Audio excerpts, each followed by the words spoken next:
How to fix laptop battery says 100% but dies when unplugged. 1. Try another charger.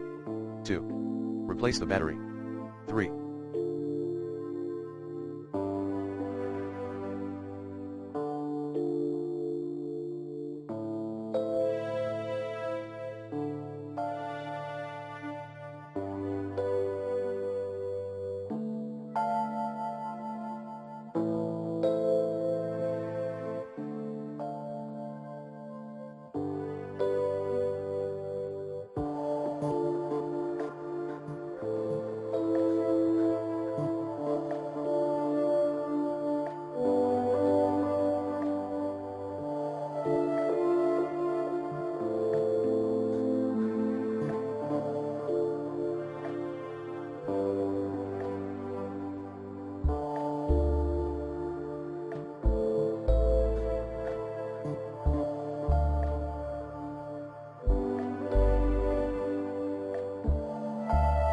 Check power management configuration.